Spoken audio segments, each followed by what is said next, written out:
प्रिय विद्यार्थियों, हम नीति शतकम का अध्ययन कर रहे थे और पिछले वीडियो के अंतर्गत हमने 23 तक के पद्यों का अध्ययन कर लिया था। नीति शतकम भर्तृहरि के विरचित, भर्तृहरि कवि के द्वारा विरचित एक श्रेष्ठ नीतिपरक ग्रंथ है।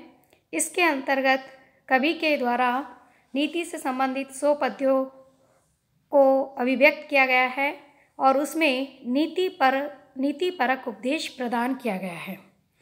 इससे पूर्व वीडियो में हमने अध्ययन किया था कि कवि सत्संगति के महत्व को उल्लेखित करते हैं और बताते हैं कि सत्संगति विविध प्रकार से मनुष्य का कल्याण करने वाली होती है। आगे जयन्ति ते सुकृतिनो रस सिद्धा कवीश्वराः नास्ति येषां यशे काये जरामरणजं भयम्।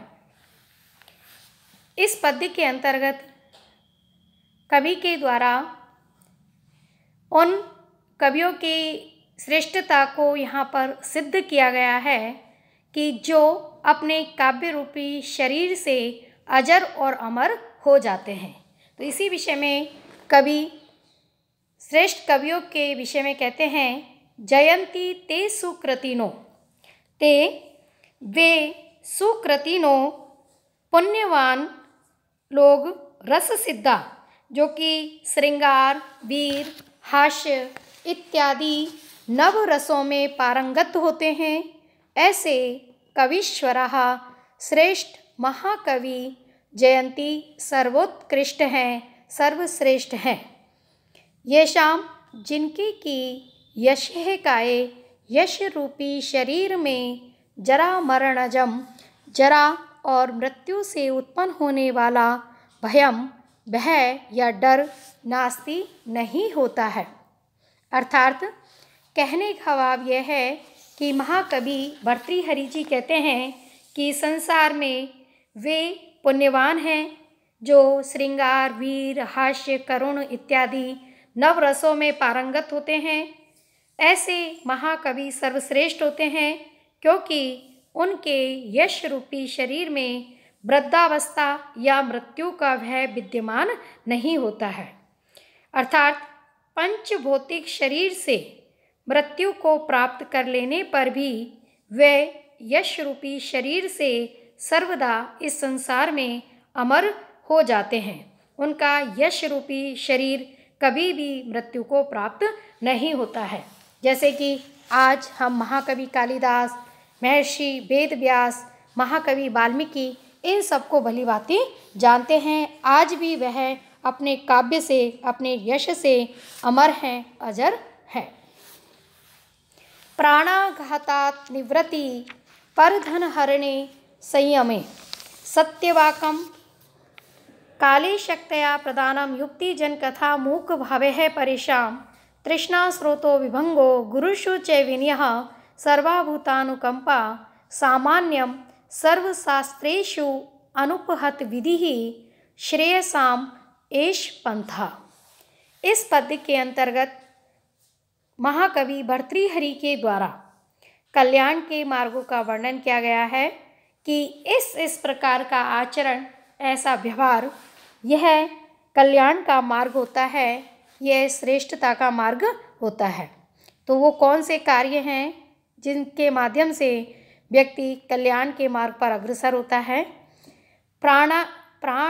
प्राणाघातात निवृत्ति, अर्थात प्राण हिंसा से निवृत्ति, पृथक रहना, अर्थात किसी भी प्राणी की हिंसा नहीं करना, अहिंसा को अपनाना।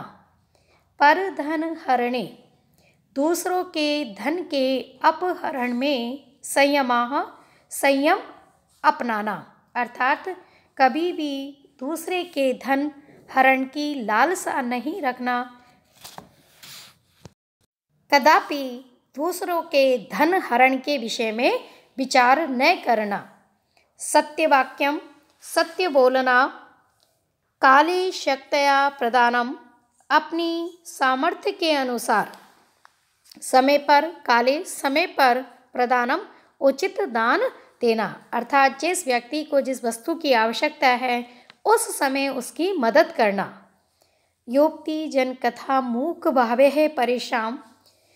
युक्ति जन की चर्चा के विषय में, स्त्रियों की चर्चा के विषय में परांगमुख रहना। परेशान यानी दूसरों की स्त्रियों की चर्चा में सदैव परांगमुख रहना, उनकी चर्चा न करना, उसमें किसी भी प्रकार का आकर्षण नहीं दिखाना। तृष्णा स्रोतो विभंगा। तृष्णा स्रोतो अर्थात तृष्णा के प्रवाह को, विभंगा रोकना अर्थात बहुत अधिक लालच या लालसा न रखना। गुरुषु गुरुजन पर विनय विनम्रता रखना। सर्वभूतानुकंपा सभी प्राणियों पर दया भाव रखना। एषः यह सर्वशास्त्रेषु सभी शास्त्रों में अनुपहत विधि अक्षुण विधान सामान्यः संपूर्ण जीवों के लिए साधारण रूप से श्रेयसां पंथा अस्ति, कल्याण का मार्ग है। अर्थात इस पद्य में महाकवि भर्तृहरि जी ने उन गुणों का वर्णन किया है, उन कार्य व्यवहार का यहाँ पर उपदेश दिया है कि ये एक सभी शास्त्रों में निर्बाध रूप से ये एक सामान्य व्यवहार बतलाया है, ये एक सामान्य लक्षण बतलाए हैं, ये कल्याण के मार्ग बतलाए हैं कि किसी भी प्राणी की हिंसा नहीं करना अर्थात अहिंसा प्रवृत्ति को अपनाना, दूसरों के धन के प्रति कभी भी आकर्षित न होना, सदैव सत्य वचन बोलना, सत्य वाणी का अवलंबन लेना, अपने समय पर अपनी सामर्थ्य के अनुसार दान देना, और जहाँ पर दूसरों की स्त्रियों की चर्चा हो रही हो वहाँ पर परांगमुख रहना, तृष्णा लालच के स्रोत को नष्ट कर देना, गुरु के प्रति सदैव विनम्रतापूर्ण आचरण करना और सभी प्राणी के प्रति दया भाव रखना। ये सभी शास्त्रों के निचोड़ के रूप में, सभी शास्त्रों के सार के रूप में निर्बाध रूप से, सामान्य रूप से कल्याण के मार्ग बताए गए हैं। इनका मनुष्य को आचरण करना चाहिए। इसी प्रसंग में आगे महाकवि भर्तृहरि जी 3 प्रकार के व्यक्तियों के विषय में बतलाते हैं कि इस संसार में भांति भांति के जन होते हैं। यदि हम उन्हें 3 श्रेणी में विभक्त करें तो वह इस प्रकार संभव है। प्रारभ्यते न खलु विघ्न भयेन नीचे।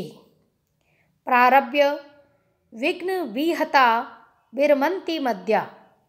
विघ्नै मुहुर्मुहुरपि प्रतिहन्यमाना प्रारब्धम उत्तम गुणा न परित्यजन्ति। यहाँ कवि के द्वारा उत्तम, मध्यम और अधम ये 3 प्रकार के व्यक्तियों की कोटि निर्धारित कर उनकी कार्यशैली का बड़ा ही सुंदर चित्रण किया गया है। तो महाकवि कहते हैं नीचे अर्थात निम्न कोटि के जन, अधम कोटि के पुरुष, विघ्न भयेन विघ्नों के डर से, न खलु निश्चय ही, न प्रारभ्यते किसी भी कार्य को प्रारंभ नहीं करते हैं। अर्थात कहने का भाव यह है कि अधम कोटि के जो जन होते हैं वह पूर्व में ही विघ्न बाधाओं के विषय में सोचकर किसी भी कार्य को प्रारंभ ही नहीं करते हैं। प्रारभ्य विघ्न विहता विरमन्ति मध्यः और मध्यः मध्यम कोटि के जन प्रारभ्य कार्य को प्रारंभ करके विघ्न विहता विघ्नों से प्रताड़ित होने पर विरमन्ति मध्य में ही रुक जाते हैं। अर्थात मध्यम कोटि के जो जन होते हैं वह कार्य प्रारंभ तो कर देते हैं, किंतु जैसे ही उनमें थोड़ी सी विघ्न बाधाएं आती हैं कार्य में तो वह उनसे प्रताड़ित होने पर उस कार्य को पूर्व मध्य में ही छोड़ देते हैं, उस कार्य का मध्य में ही परित्याग कर देते हैं। किंतु उत्तम कोटि के जन, उत्तम जनः अर्थात उत्तम कोटि के जो जन होते हैं वह विघ्नों से मुहुर्मुहुरपि बार बार प्रतिहन्यमाना, प्रताड़ित किए जाने पर भी प्रारंभ किए गए कार्य को न परित्यजन्ति, त्यागते नहीं हैं। अर्थात कहने का भाव यह है कि जो उत्तम श्रेणी के जन होते हैं वह जो कार्य प्रारंभ कर देते हैं उस कार्य के दौरान चाहे कितने ही बाधाएं आए, चाहे कितने ही विघ्न आए, किंतु वह उनसे विचलित नहीं होते हैं। उनसे प्रताड़ित होने पर भी प्रारब्ध किए गए कार्य का परित्याग नहीं करते हैं। वह जब तक कि अपने उस कार्य को परिणति तक नहीं ले जाते, कार्य की सिद्धि तक नहीं ले जाते, तब तक वह उस कार्य को मध्य में नहीं रोकते हैं और उनके धैर्य और साहस और अतुल परिश्रम से अंत में उनका कार्य अवश्य ही सफल होता है। तो इस प्रकार इस संसार में 3 प्रकार के जन होते हैं, अधम, मध्यम और उत्तम। अधम जन कार्य को डर, किसी विघ्न बाधा आदि के डर से कार्य प्रारंभ ही नहीं करते हैं। मध्यम कोटि के जो जन होते हैं कार्य प्रारंभ तो कर देते हैं किंतु उसको विघ्नों से प्रताड़ित होने पर मध्य में ही छोड़ देते हैं। और उत्तम कोटि के जो जन होते हैं वह विघ्नों से प्रताड़ित किए जाने पर भी जब तक कार्य सफल नहीं होता है तब तक वह नहीं रुकते हैं और इस परिश्रम का यह परिणाम होता है कि उनका कार्य अवश्य ही पूर्ण होता है। इस पद्य में वसंत तिल का छंद है। असंतो न अव्यर्थया सुहृदपि न याच्य कृशधन है।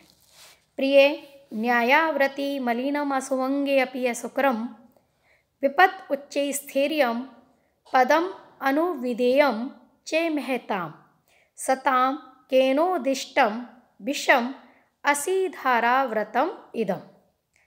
इस पद्य के अंतर्गत महाकवि भर्तृहरि के द्वारा सज्जनों के कार्य व्यवहार का बड़ा ही सुंदर वर्णन किया गया है और उनके कार्य को तलवार की धार पर चलने के समान बतलाया गया है कि वह जो कार्य करते हैं वह अत्यंत दुष्कर होता है, फिर भी उस कार्य को करने के लिए उनसे कोई नहीं कहता।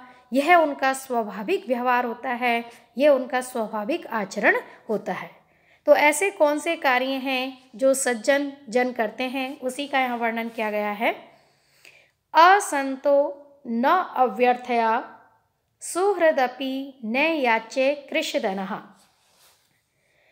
असंत है दुर्जन व्यक्ति से न अव्यर्थया किसी भी प्रकार की कोई याचना न करना।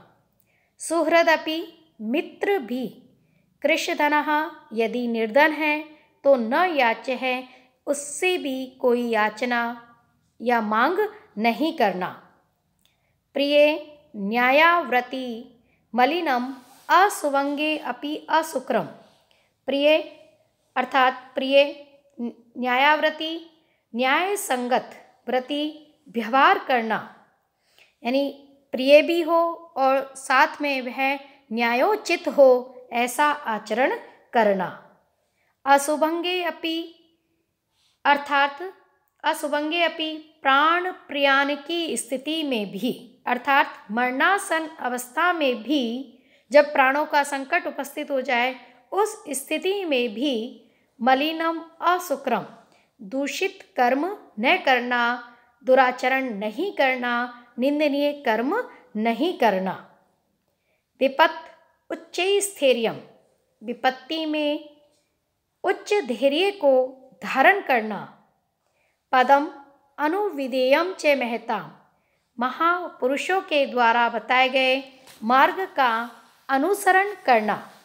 इदम यह असीधार व्रतम तलवार की धार पर चलने के समान। इदम विषम ये कठोर व्रत, ये कठोर नियमाचरण सताम सज्जनों के लिए केनोदिष्टम किसके द्वारा बतलाए गए हैं, किसके द्वारा कहे गए हैं। अर्थात किसी के द्वारा भी उन्हें इस प्रकार के कठोर नियम पालन करने के लिए नहीं कहा गया है, अपितु यह तो सज्जनों की प्रकृति होती है, यह तो उनका व्यवहार होता है कि वह सदैव इस प्रकार के सदाचरण में प्रवृत्त होते हैं। वह कभी भी दुर्जन व्यक्ति से कोई कामना नहीं करते हैं। सज्जन मित्र भी यदि निर्धन है तो उससे भी आवश्यकता पड़ने पर कोई याचना नहीं करते हैं। सदैव प्रिय मधुर व्यवहार करते हैं, न्याय संगत व्यवहार करते हैं। कभी भी मरणासन अवस्था में भी वो यदि हैं, प्राणों के संकट भी हैं, तो भी वह कभी निंदनीय कर्मों की ओर प्रवृत्त नहीं होते हैं। कैसी ही बड़ी से बड़ी विपत्ति उपस्थित हो जाए, वह सदैव धैर्य को धारण किए हुए रहते हैं और महापुरुषों के जो मार्ग हैं उसका वह अनुसरण करते हैं। वह उसी मार्ग को श्रेष्ठ मानते हैं जो महाजन महापुरुषों के द्वारा बतलाया गया है। तो इस प्रकार के कठोर व्यवहार के लिए उन्हें किसी के द्वारा निर्देशित नहीं किया जाता, अपितु यह तो उनकी प्रकृति होती है, यह उनका सदाचरण होता है कि स्वभाव से प्रेरित होकर वह इस प्रकार के कार्य में प्रवृत्त होते हैं। इस पद्य के अंतर्गत शिखरणी छंद है। आज का वीडियो हम यहीं पर समाप्त करते हैं। आगे के लिए धन्यवाद।